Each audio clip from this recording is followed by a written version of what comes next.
హైదరాబాద్‌లోని హైడ్రా అధికారులు అంటే ప్రత్యేకంగా ఏర్పాటు చేసినటువంటి ఒక ఆహ్, ప్రభుత్వానికి సంబంధించినటువంటి ఒక కమిషన్ లాంటిదనుకోవచ్చు. దానికి కమిషనర్‌గా ఉన్నటువంటి ఆహ్, రంగనాథ్ ఈయన చాలా సూపర్ బ్యాక్‌గ్రౌండ్ నుంచి వచ్చినటువంటి వ్యక్తి. సో, రేవంత్ రెడ్డి చాలా స్ట్రాంగ్‌గానే ఈ హైడ్రాని నిర్మించారు.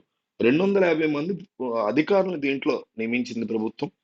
అట్లాగే పోలీస్ స్టేషన్ ఆహ్, అధికారం అంటారు. అంటే పోలీస్ స్టేషన్ యొక్క లెవెల్ గూడా, రేంజ్ గూడా ఈ హైడ్రాకి ఇవ్వడానికి రేవంత్ రెడ్డి సర్కారు కసరత్తులు చేస్తుంది.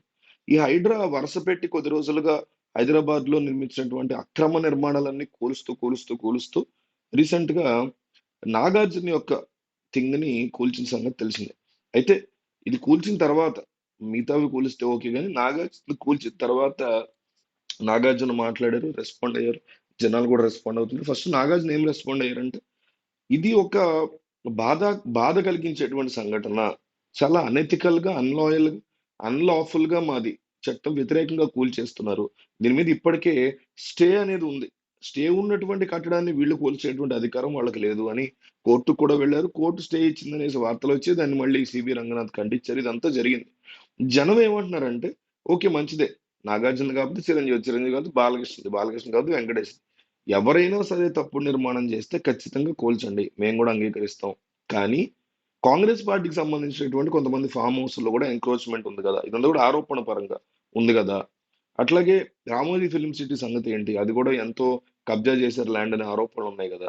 అట్లాగే చంద్రబాబు నాయుడుకి సంబంధించినటువంటి ఎన్టీఆర్ ట్రస్ట్ నారా భువనేశ్వర్ చూసుకుంటూ ఉంటారు. ఆ ట్రస్ట్ కింద ఉన్నటువంటి ఎన్టీఆర్ కాలేజీ ఉంది గదా! ఊరవతల.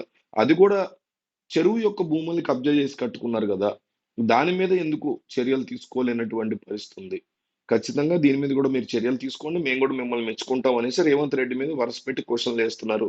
హైదరాబాద్ యొక్క ప్రజలు. ఒక పక్క మెచ్చుకుంటూనే, ఇంకో పక్క ప్రభుత్వాన్ని ప్రశ్నిస్తున్నారు. ఎప్పుడైనా ఇది కరెక్ట్ పద్ధతి. సీఎంగా జగన్ ఉన్నా, చంద్రబాబు ఉన్నా, కేసీఆర్ ఉన్నా, రేవంత్ ఉన్నా, ప్రధానిగా మోడీ ఉన్నా, ఆహ్, రాహుల్ గాంధీ ఉన్నా మనం చేయాల్సిందేంటంటే, మంచి చేస్తున్నావుగా మెచ్చుకొని, దాంతో పాటు చెడు దాంట్లో ఏదన్నా మతలబులుంటే దాన్ని మనం లేవనెత్తి చూపించాలి. అంతే తప్ప ఎవరికీ భజన చేయకూడదు. సో, ఈ తరుణమైనటువంటి పరిస్థితుల్లో జగన్మోహన్ రెడ్డికి గాని, వైఎస్ రాజశేఖర్ రెడ్డికి గాని అత్యంత సన్నిహితమైనటువంటి ఫ్యామిలీ అక్కినేని ఫ్యామిలీ. నాగేశ్వరరావు ఉన్నప్పటి నుంచి కూడా వైఎస్ రాజశేఖర్ రెడ్డి ఉన్నప్పటి నుంచి కూడా వాళ్ళిద్దరి మధ్య చాలా మంచి సఖ్యత ఉండేది. నాగార్జున కూడా ప్రభుత్వానికి సంబంధించినటువంటి కొన్ని యాడ్‌లు చేయడం, ఇలాంటివి చేయడం విషయంలో చాలా యాక్టివ్‌గా ఉంటూ ఉండేవారు. నాగార్జున గూడా. ఆ రకంగా 2 ఫ్యామిలీల మధ్య చాలా మంచి సత్సంబంధం ఉంది. అయితే నాగార్జున చాలా స్ట్రాంగ్‌గా ఏం చెప్తున్నారంటే, ఒక అంగుళం ల్యాండ్‌ని గూడా మేము చెరువుకు సంబంధించి ఆక్రమించలేదని చాలా స్ట్రాంగ్‌గా ఉన్నారు. కోర్ట్‌లో పోరాటం చేస్తున్నారు. ఆయనకి సపోర్ట్‌గా వెళ్ళడానికి జగన్మోహన్ రెడ్డి ఆలోచిస్తున్నట్టుగా ఉన్నట్టు తెలుస్తోంది. మీరు చెప్పండి కింద. వెళ్తే మంచిది, వెళ్ళకపోతే బెటర్. ఏదో అసలు ఏపీ ప్రజలు ఏమనుకుంటున్నారు? లేదా జగన్‌ని అభిమానించే వాళ్ళు ఏమనుకుంటున్నారో ప్రతి ఒక్కళ్ళు కామెంట్ చేయండి. ఈ వీడియో జగన్ వరకు లేదా జగన్ పీఏ వరకు వెళ్ళేలా చూసే బాధ్యత నాది.